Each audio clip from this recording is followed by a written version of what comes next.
Cheers. Well, you join me in the Wolsey in London on Piccadilly, one of my very favourite venues here. And what I thought I would do was to do a little bit of a review of the year, because look, it's New Year's Eve.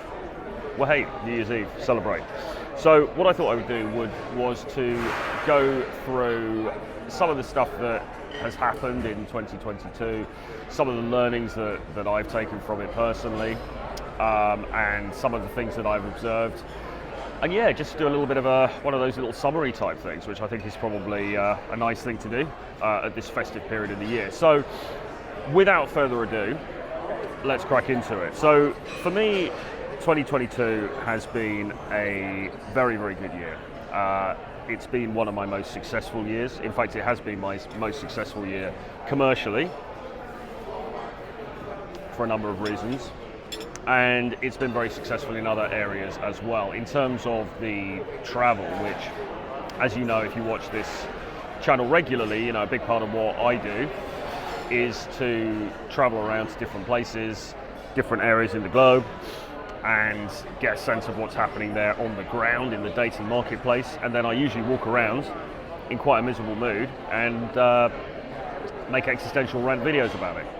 And this year I've done that quite extensively. It's been another good year for travel. As you will know, I spent a lot of the spring and then summertime in Poland, in Europe. So we travelled around Poland. I was with James Tusk for a lot of it and various other reprobates, and also a lot of it was spent on my own as well. We were in Warsaw. I spent a lot of time in Warsaw this year, almost moved there really. It became almost like a home from home for a while. Of course, Krakow, the beautiful second city in Poland. Also Łódź, which is a city quite near to Warsaw, about sort of third tier city. Really, really cool place. We had some good times there. A place called Lublin, which is quite near to the border with Ukraine. Much, much smaller place. But again, we had some really good times there. Actually, one of the most memorable places, I would say, on the whole Poland trip, largely because it was so different. Warsaw, and to some extent, Krakow's a very touristy kind of place. Warsaw is a very metropolitan sort of city with a lot of the usual sort of brands that you would see in London or anywhere else. Lublin felt like a place out of time. It felt like a very different culture. It felt environmentally very different. It was just a really fascinating place for various reasons. I'm going to be doing some writing about that, probably for the next book, which I'll talk about in a little while. So yeah, I went to all those places, and also Gdansk as well. Gdansk, Gdynia and Sopot, the trifecta of seaside towns in Poland. Those, again, absolute blast. Gdansk, very touristy, but very beautiful, very historic. Sopot, kind of like the Ibiza of Poland. That was very, very cool as well. And look, overall, as I say, I spent a lot of time in Poland this year, and I absolutely loved it. The Polish people are super, super friendly. The Ukrainian people who are there are super, super friendly as well. And yeah, just the whole place is great. It's a very, very good place to base yourself if you're a bit of a digital nomad like myself. Certainly in Warsaw, you can have a very, very comfortable, quite high level sort of existence. But also you've got that sort of, you've got that kind of foreign aspect to it as well. It's a bit different culturally. It's very different to say the UK. So yeah, it was an absolute blast. It was absolutely fantastic. So that's all the travel stuff. Well, it's not all the travel stuff, because I also went to Colombia again. Colombia, had a couple of trips there. Fantastic for many other reasons. In Tbilisi in Georgia, which was a real eye-opener actually. Very, very different kind of environment, very different feeling sort of a place to even Poland. I went to Italy for the first time in a number of years. I went to Rome, and then from Rome I travelled to Positano, which if you guys are on Instagram and you follow sort of vapid Instagram travel type accounts, then you will know that Positano is one of the most desirable holiday places in Europe, or if not the world, on the Amalfi Coast. Absolutely stunning, absolutely beautiful, little village by the sea. So I went there and I spent a few days there, created some content there, which was great. Spent a bit of time on the beach, which was very, very lovely. And Rome as well, I have to say, I've not been for a number of years, and it is such a beautiful place. It really, really is. I mean, it's a very picture postcard kind of place. Very familiar, obviously, from all of the TV shows and the movies and the pictures that we see. But you go there and you look at the Trevi Fountain, you look at the Colosseum, you look at those buildings, and it really is breathtaking. Such a fantastically beautiful place. So I hope to return there again very soon. And the ladies are very beautiful there as well, of course. I also went to Bucharest, Romania. That is a place that I've wanted to go to for many years, and it just had never happened for whatever reason. I'd never got around to it.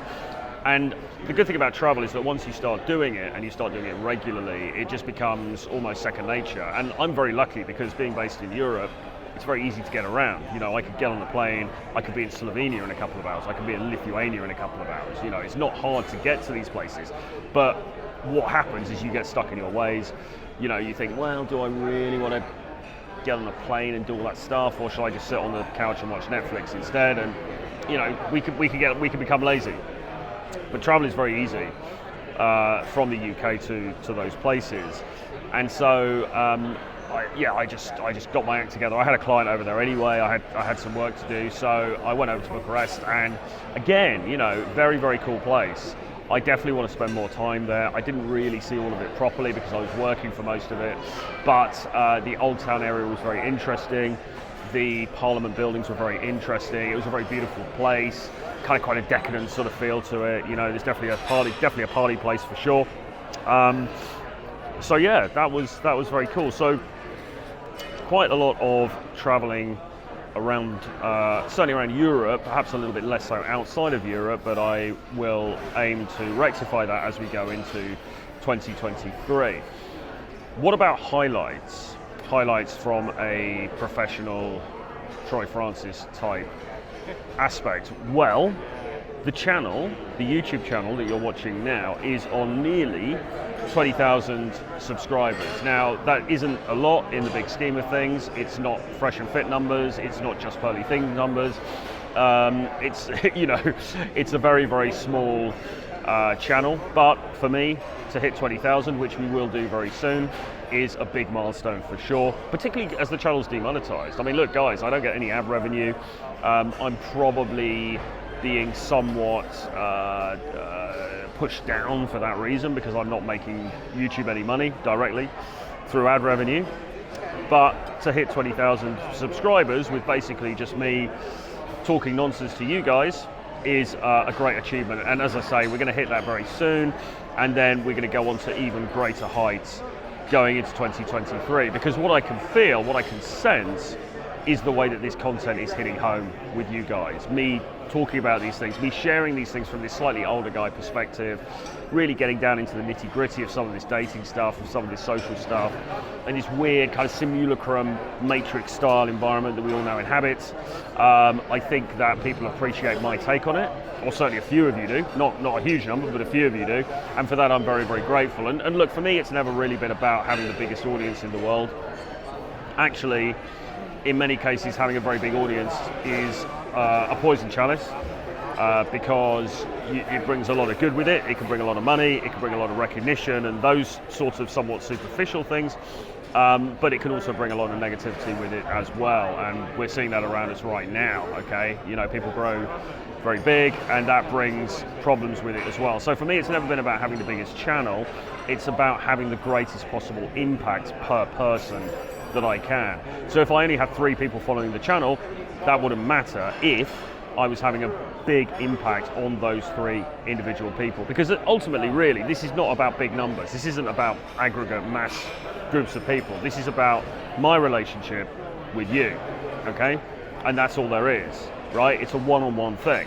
So as long as I'm having the impact with some people, and that doesn't have to be the biggest group of people in the world, then that's absolutely fine with me. Having said that, of course, I will always push for growth, and that we will continue to do that throughout 2023, and you're going to see some interesting stuff coming up for sure. Cheers. The other thing that happened this year, which was a success, was that I had some of my most popular videos ever on this video. And for this channel, for a channel of this size, we had some mini viral videos, if you like. I've had videos hitting like 50,000 views, 35,000 views, things like that, off just videos of me walking around talking. People like the walking videos that I do. I'm not doing it today at the moment because it's raining outside, but I'm doing it inside. But people like those walking videos, and I think they just appreciate the honesty, the rawness, the vulnerability of them. And I think from my point of view as the creator, the reason that they work well is, well, there's a number of reasons. Firstly, it's kind of interesting because you get to see different locations, which is very cool, hopefully. But secondly, I think the act of walking actually opens up my creativity, and it enables me to be a little bit more honest. Not because I'm not trying to be honest anyway, but there's something about the act of walking that I think opens one up as a content creator and allows one to express oneself in a more unfiltered manner.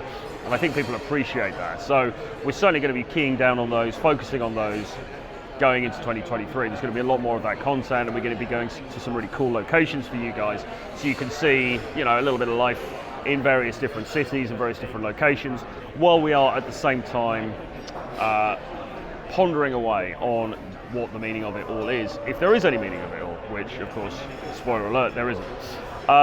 So yeah, I had some of the most popular videos that I've ever done as a solo content creator. I'm not counting things like Fresh and Fit and stuff like that, but as a solo content creator, some very popular videos. And funnily enough, those videos were, for the most part, pretty negative. So people like the negativity. They like the sort of doom and gloom. They like it when I'm talking about, well, it's all a bit pointless anyway, and why bother dating, and, you know, I just want to sit at home in my room and curl up and all that. They like the more MGTOW style content, to be honest. And look, I mean, I had to pull back from that stuff in the end, because firstly, I changed as a person. I mean, the beginning of the year for me was quite, I was in quite a low space right at the beginning of the year. I'd just come back from Colombia. I was jet lagged to hell. I was very demotivated. I was feeling a lot of emotion still about, you know, my former relationship and stuff like this, and various other things were going on. And all of that was really affecting the content that I was putting out, and I was just trying to be true to myself, really, in that content. I was telling it how it was. But then I rallied a bit. I started to feel a bit more positive. I went to Poland and started to engage, I guess, with the dating scene again, a bit more on a personal level. And then it would become disingenuous to keep making videos about, I don't want to do dating. Well, actually, the truth was I did want to do dating. It's just that I wanted to engage in it on my own terms, okay? And I managed to do that throughout this year with the help of James, with the help of Mr. M, and Ege, and some of those other people that I work with. You know, a lot of people behind the scenes who have been very supportive to me and very helpful to me. And yeah, you know, so I'm grateful to all of those people, John MLD, all these people that I spent time with this year, helping me just to progress through this strange journey that we're all on. So yeah, you know, I became more engaged once again with socializing and dating and all of those kind of things, and so the content has to reflect that. It doesn't mean that the content suddenly becomes happy clappy and like, oh my god, it's all amazing, and you know, I'm never going to be one of those dating coach kind of content creators who is just doing these super cheesy videos about here's 3 things you can say to a girl on the subway, or here are the 6 things that you've got to say to a girl when you meet her in the restaurant in order to get her number. You know, I'm not going to make those kind of videos because that's not me, and that's not really the kind of thing that I want to put out. You know, I'm much more interested in, yes, teaching you stuff, teaching you about how you can achieve the kind of dating life that you want, the kind of social life that you want, but also ruminating on the wider meta context of it all. You know, what does it all mean? Why are we doing it? Should we be doing it? You know, what else is there? Right? What is life all about? These are the key questions that I personally find interesting. But so anyway, so I had some of these really popular videos, and that was very, I guess, gratifying for me on a personal level, because it showed me that there was an audience, there was appetite for my take on things, albeit a small audience, but nevertheless an audience, and that's all I care about. If this is touching some people, that's enough. That's all I care about. And then the next thing that happened was I started to work with an advisor in the background, and I've launched a new program which is called the Social Attraction System, the SAS program. We've had a few guys going through it this year already. It's a longer program than the stuff that I put out previously. It's very comprehensive, it's very in-depth, and we're getting some great results from it right now. So there'll be more rolling out about that going into next year, but sort of evolving the training that I'm doing with people, evolving the coaching that I'm doing with people on the back end, and some of the processes associated with that has been a personal win for me, because I want to offer value here. I mean, this isn't just about me talking nonsense to a camera and you guys, listening and liking and sharing the video or whatever. I mean, that's a part of it, but ultimately, what happens on the other side? How am I actually bringing value to people? How am I actually helping people? And look, I mean, I've been dating for over 2 decades. I've been in long-term relationships. I've been very promiscuous. I've been in sort of all different kinds of scenarios, right? And I'm a guy in my 40s, and I'm also very articulate and I'm very analytical, and I can break this stuff down. All right, so I can help a lot of people, and I do help a lot of people with this stuff. Okay. And so it's just a question of thinking about it and thinking, okay, so how do I best utilize those talents? How do I best utilize the experience I've got in order to pass it on to other people in the most efficient and effective way possible? And we are refining that process at the moment, and as I say, we're having some very good results from it. So that has been a very exciting aspect of this as well, because going into the new year, I want to be very streamlined. I don't want to be having like a program over here, a program over here, and blah, blah, blah. I want to keep it very, very simple and just give people the best possible value that I can. What have I learned? What have I learned in 2022? Absolutely nothing. No, that's not true. What have I learned? What have I learned about myself? Well, I remain completely incapable of having a proper adult relationship. I think that's the first thing. And that's for a number of reasons. I think as you get older, it gets harder because you are more used to your own company. You become more exacting about how you like things to be in your life. You become less willing to compromise. And plus all of the other doubts about the efficacy of long-term relationships that I've expressed on this channel already remain there, and so I remain and continue to be a difficult person to date, I think, and I feel very bad about that in many cases, and I try to make amends where I can, and I try to treat people as well and as I possibly can, and to be as forthcoming with them as I can be, but sometimes I find that very difficult. There's a lot of personal stuff that I need to work on for sure, but look, we're all on a journey here. Nobody's perfect, nobody is the finished article, okay? We've only got today, and we need to just do the best that we possibly can for this 24 hours. What else? I'm also very conflict avoidant, and I find it incredibly difficult to make decisions. I spend a lot of time, weeks and weeks and weeks sometimes, ruminating on very simple decisions, and I should be making them like that, and I don't, and that is something again that I need to work on going into 2023. And what else? I remain committed to creating chaos and drama in my life to make it more interesting for me, and hopefully as a peripheral benefit of that, more interesting for you guys as well. But yeah, I mean, this is the addictive side of my nature that comes through. I don't drink alcohol anymore, I don't do any naughty substances, but I do like to create a lot of drama. I do like to get myself into some interesting and crazy situations, both romantically and physically, and in all manner of ways, really. I also, by the way, have that addictive edge that comes through with things like caffeine and sugar and buying things, and a little bit of nicotine this year as well, which has been a bit naughty. But yeah, I like to create chaos, I like to create drama.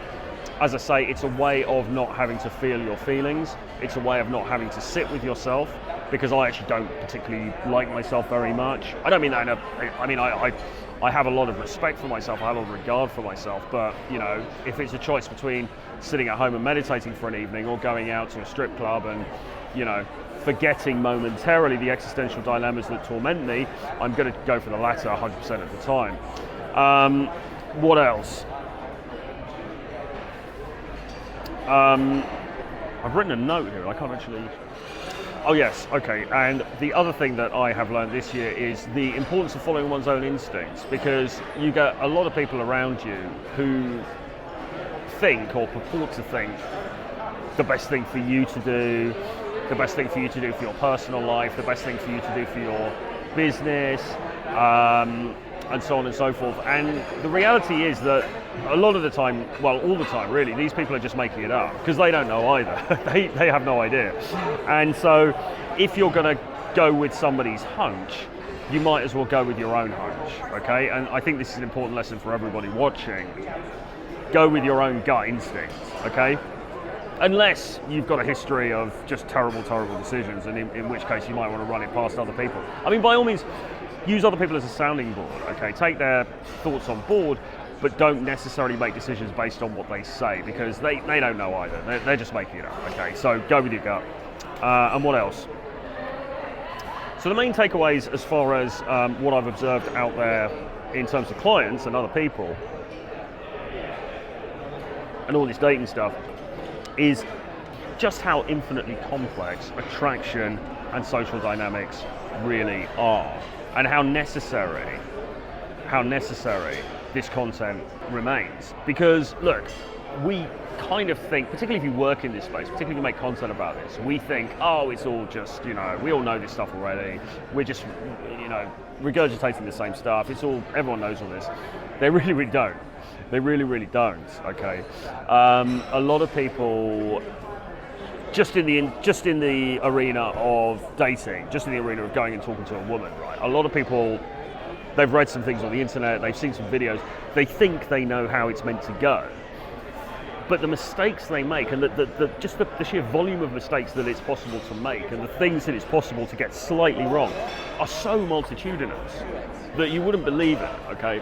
And even I sometimes have difficulty in believing it. But what it's made me realise is that as a coach, how necessary for many men, I mean not everybody, I mean obviously there are some people who get it or they learn through other means, but there is a very large pool of guys who really need help in this area. And look, I was one of them, you know, I mean I was one of them for many years.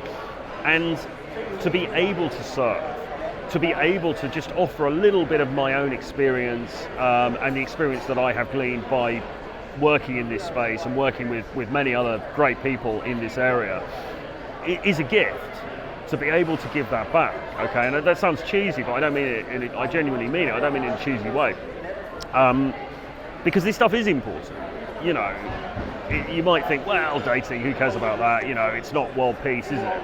And that's true, but ultimately, if you're an individual and you don't have this side of your life sorted out, then you're not going to be in a very happy place, okay? And that can build on itself and compound.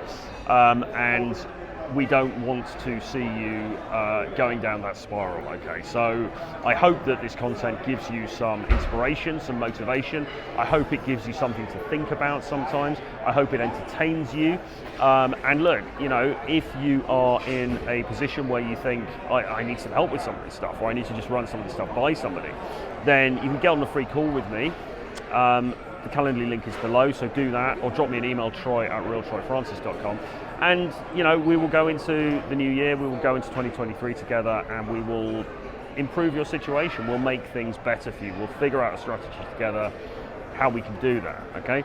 So, with all of that being said, I hope my ramblings today have made some sense. It's been great serving you this year. It's been great making these videos for you. I really appreciate all the support. Really appreciate all of the love that I've received in the messages and DMs and on the calls that I've done with some of you guys and so on. And have a fantastic new year. And I look forward to seeing you again on this channel for more fun and games in 2023. Bye-bye.